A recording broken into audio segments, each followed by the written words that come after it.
They are all belong to a particular group. ಅವೆಲ್ಲ ಈ group ಅಲ್ಲಿ ಇರುತ್ತೆ. ಇಂಗ್ಲಿಷ್ ಏನು ಏಜ್ ಗಂಟೆ ಓದ್ತಿದೀವಲ್ಲ, so all the words are belongs to these words. ಈ ವರ್ಡ್ ಗೆ ಸೇರಿದ್ದಾಗಿರುತ್ತೆ. Some are noun, some are pronouns, some are adjectives, adverb,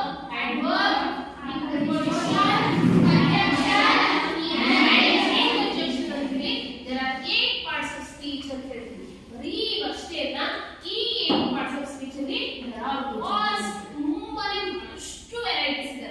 ನಾವು ಅಂತ ಬಂದ್ರೆ ನಾವು we say 5 kinds of noun ನೋಡ್ತೀವಿ. ಒಂದು ಪ್ರಾಪರ್ ನೌನ್, ಯಾವುದು proper noun. Vinayaka high school, Mamata madam, 8th class room ಅರ್ಥ ಆಗ್ತಿದೆಯಲ್ಲ.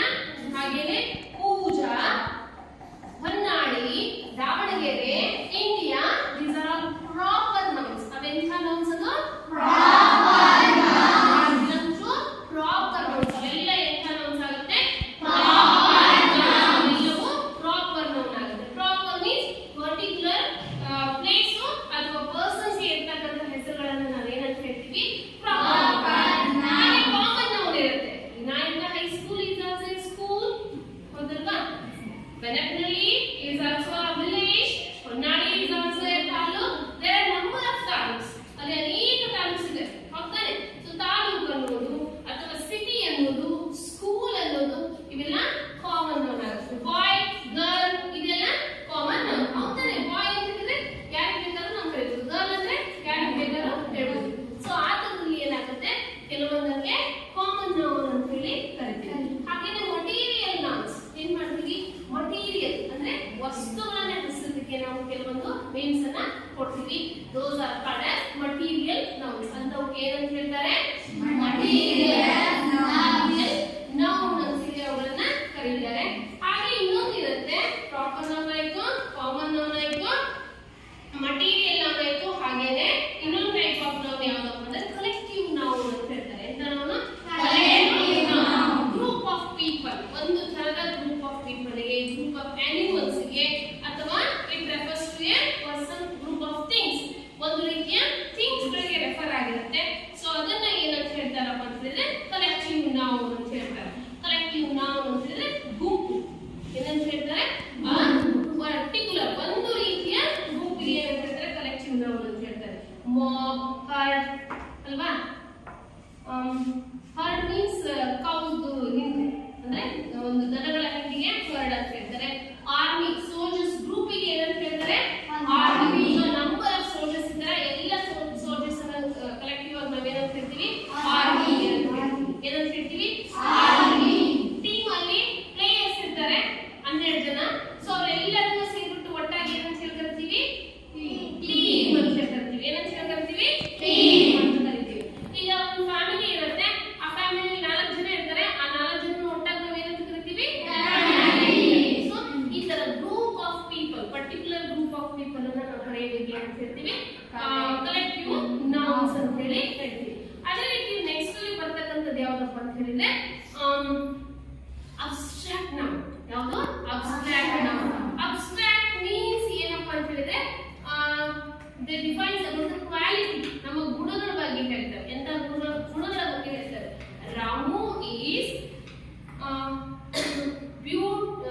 handsome boy. Ramu is handsome boy. ಅಥವಾ speak truth always.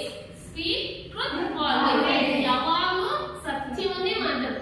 Whether it is possible to see the truth with our eyes, ನಮ್ಮ ಕಣ್ಣಿಂದ ನೋಡಕ್ ಸಾಧ್ಯನಾ? ಸತ್ಯನ ನೋಡಕ್ ಸಾಧ್ಯ ಇಲ್ಲ, ಕಾಣಲ್ಲ. ಬಟ್ ನಮ್ಗೆ ಏನಾಗುತ್ತೆ? we feel the existence. ಅದರ ಇರುವಿಕೆಯನ್ನು ನಾವು ಏನ್ ಮಾಡ್ತೀವಿ? ಅನುಭವಿಸೋದಕ್ಕೆ ಸಾಧ್ಯ ಆಗುತ್ತೆ. ಸೊ ಈ ತರ ಇರತಕ್ಕಂಥವುಗಳಿಗೆ honesty, ಯಾವುದು? honesty is the best policy. honesty is also a noun. ಈ ತರ ಏನಪ್ಪ ಅಂತ ಹೇಳಿದ್ರೆ noun ಅಂತ ಹೇಳ್ತಾರೆ.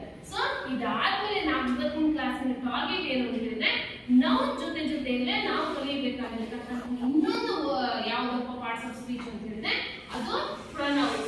ಏನದು? pronouns. pronoun means ಏನು? pronoun ಅಂದ್ರೆ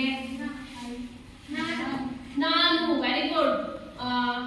I forgot her name. Chandana. yes, ಚಂದನ ಹೇಳ್ತಾ ಇದ್ದಾಳೆ ನಾನು ಅನ್ನೋದೇನು pronoun ಅಂತ. ನಾನು ಅನ್ನೋದನ್ನ ಯಾವ ಬದಲಾಗಿ ಬಳಸ್ತೀವಿ?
ಬರುತ್ತೆ, ಡಿಸ್ಟ್ರಿಬ್ಯೂಟಿವ್ ಪ್ರೊನೌನ್ಸ್ ಬರುತ್ತೆ, ಇಂಟ್ರೋಗೇಟಿವ್ ಪ್ರೊನೌನ್ಸ್ ಬರುತ್ತೆ, ಡೆಮಾನ್ಸ್ಟ್ರೇಟಿವ್ ಪ್ರೊನೌನ್ಸ್ ಬರುತ್ತೆ.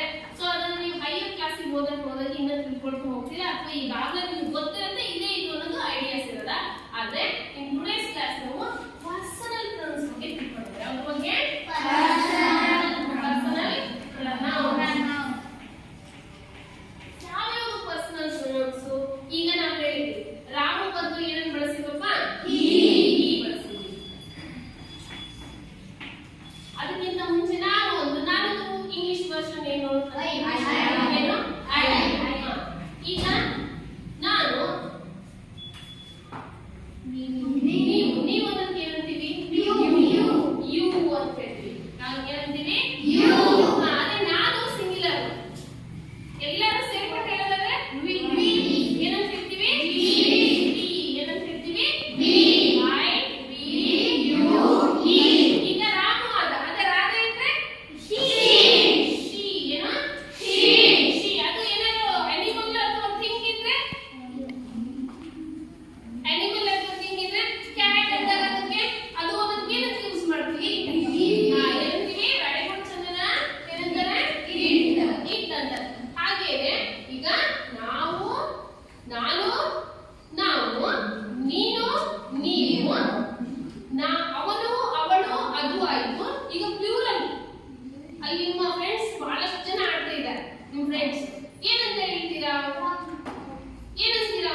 ಯಾರು on the dais who are ಯಾರ್ಯಾರಿರಲ್ಲ dais ಅಲ್ಲಿ ಅವರು ನಾವು we are students ಅಂತ we are students ಇದರಲ್ಲಿ ಸೊ ಪ್ಲೂರಲ್ ಇದೆ ಸಿಂಗುಲರ್ ಇಲ್ಲ ಬಹಳ ಜನ ಇದ್ದಾರೆ next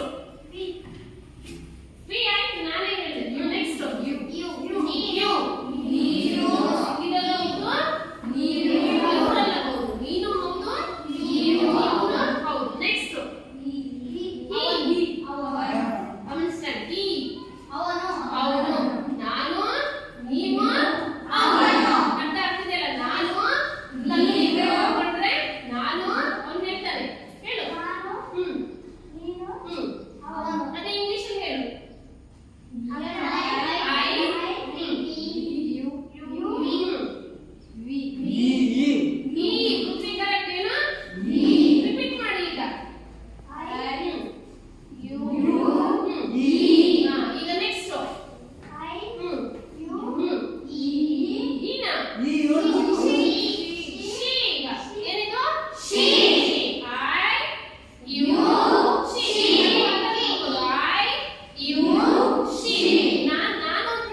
build or construct the words. ಆ ಲೆಟರ್ಸ್ ಅನ್ನ ಹೇಗೆ ನಾವು ಕನ್ಸ್ಟ್ರಕ್ಟ್ ಮಾಡ್ತೀವಿ ಫೋನೆಟಿಕ್ ಸಿಂಬಲ್ಸ್ ಅಂತ ಇದ್ರಲ್ಲಿ ಹೇಳ್ಕೊಟ್ಟಿದ್ದಲ್ಲ ಅದು ನೆಕ್ಸ್ಟ್ ಕ್ಲಾಸ್ ಅಲ್ಲಿ ಕಂಟಿನ್ಯೂ ಮಾಡೋಣ. am is are ಇದು present form of be form rules. ಯಾವ ಫಾರ್ಮ್ ಬಿ ಫಾರ್ಮ್ ಅದು ಪ್ರೆಸೆಂಟ್ ಫಾರ್ಮ್ ಬಿ ಫಾರ್ಮ್. ಇದು ಕೆಳಗಡೆ was ಮತ್ತೆ were ಅಂತ ಬರೆಯೋಣ. ಯಾವುದು ಬರೆಯೋಣ was ಮತ್ತೆ were.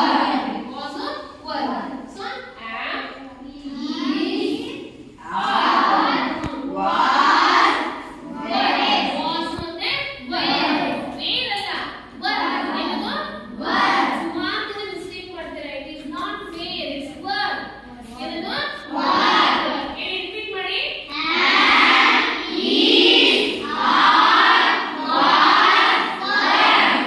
ಈ ಹೆಲ್ಪಿಂಗ್ ವರ್ಬು ಯಾವ ಪರ್ಸನಲ್ ಪ್ರೊನೌನ್ಸ್ ಯಾವ ಬರುತ್ತೆ ಅನ್ನೋದು ಈಗ ಕಲಿಯೋಣ. ಓಕೆ, ಈಗ ಪರ್ಸನಲ್ ಪ್ರೊನೌನ್ಸ್ ಯಾವಕ್ಕೆ ಯಾವ ಬರುತ್ತೆ ಅಂತ ಇಲ್ಲಿ ಸ್ವಲ್ಪ ಎಕ್ಸ್ಪ್ಲೇನ್ ಕೊಟ್ಬಿಡ್ತೀನಿ ನೋಡ್ರಿ. ಆಮ್ ಅನ್ನೋದು ಸಿಂಗ್ಯುಲರ್, ಈಸ್ ಅನ್ನೋದು ಸಿಂಗ್ಯುಲರ್, ಆರ್ ಅನ್ನೋದು ಪ್ಲೂರಲ್. ಅದೇ ಪ್ರೆಸೆಂಟ್ ಫಾರ್ಮ್. ಯಾವ ಫಾರ್ಮ್ ಇದು ಪ್ರೆಸೆಂಟ್ ಫಾರ್ಮ್. ವರ್ತಮಾನ ಕ್ರಿಯಾಪದಗಳನ್ನು ನಾವು ಟೈಮ್ ಅನ್ನು ಇಂಡಿಕೇಟ್ ಮಾಡೋದು, ಪ್ರೆಸೆಂಟ್ ಟೈಮ್ ಅನ್ನು ಇಂಡಿಕೇಟ್ ಮಾಡಬೇಕಾದ್ರೆ ಇವುಗಳನ್ನು ನಾವು ಬಳಸ್ತೀವಿ.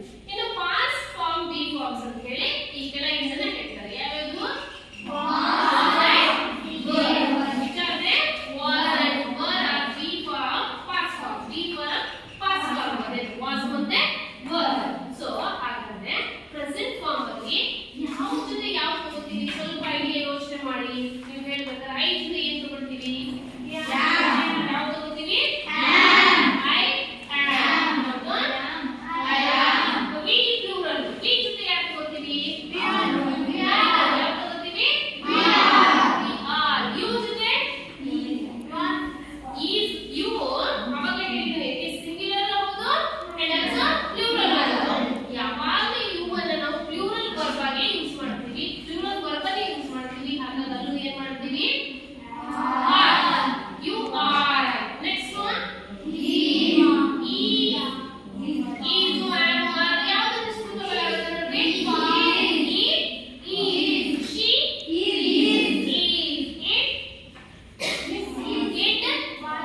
ಅಟೆಂಟಿವ್ಲಿ ಗಮನ ಕೊಟ್ಟು ಕೇಳಿಸ್ಕೋಬೇಕು.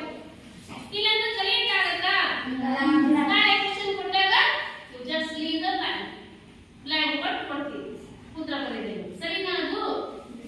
ಇಲ್ಲ. ಸೊ ಈಗ ಪಾಸ್ಟ್ ಫಾರ್ಮ್ ಬಿ ಫಾರ್ಮ್ ಯಾವುದು ನೋಡಿ. ಯಾವಿದೆ?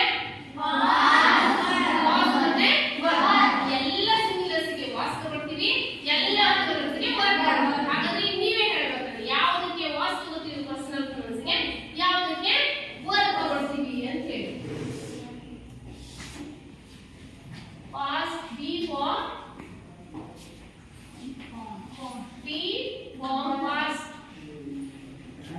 ಬಿ ವರ್ಕ್ ಪಾಸ್ಟ್ ಫಾರ್ಮ್ ಯಾವುದು? ಯಾವುದು be form past tense? So was ಬರಲಿ. ಯಾವುದಕ್ಕೆ ಐ ಜೊತೆ ಯಾವುದು ಬರ್ತೀರಿ? ಐ ವಾಸ್ ಮತ್ತೆ ಬರಲಿ. ಯಾವುದು ಬರ್ತೀರಿ? Was. I was. So we ಗೆ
ನೆಕ್ಸ್ಟ್ ಕ್ಲಾಸ್ ಅಲ್ಲಿ ಡೂ ಫಾರ್ಮ್ಸ್ ಯಾವ್ಯಾವುದು ಹಾಗೆ ಹ್ಯಾವ್ ಫಾರ್ಮ್ಸ್ ಯಾವ್ಯಾವುದು ತಿಳ್ಕೊಳ್ಳೋಣ. 30 ಮಿನಿಟ್ಸ್ ಆಯ್ತು. ಯಾವ್ಯಾವುದು ಅನ್ನೋದನ್ನ ನೆಕ್ಸ್ಟ್ ಕ್ಲಾಸ್ ಅಲ್ಲಿ ತಿಳ್ಕೊಳ್ಳೋಣ. ಸೊ ನಾಳೆ ಇದನ್ನ ಮತ್ತೆ ರಿಕ್ಯಾಪ್ಯುಲೇಟ್ ಮಾಡಬೇಕು. ನಾನು ಡೈರೆಕ್ಟ್ ಆಗಿ ಬ್ಲ್ಯಾಂಕ್ ಕೊಡ್ತೀನಿ, ನೀವೇ ಫಿಲ್ ಅಪ್ ಮಾಡಬೇಕು ಹೋಮ್ವರ್ಕ್ಸ್. ಸ್ವಲ್ಪ ಹೋಗಿ ಮನೆಯಲ್ಲಿ ವಿಡಿಯೋ ಶೇರ್ ಮಾಡಿರ್ತೀನಿ, ಅದನ್ನ ಗಮನಿಸಿ ಹೇಗೆ ಅನ್ನೋದು ನಿಮ್ಗೆ ಐಡಿಯಾಸ್ ಗೊತ್ತಾಗುತ್ತೆ. ಓಕೆನಾ?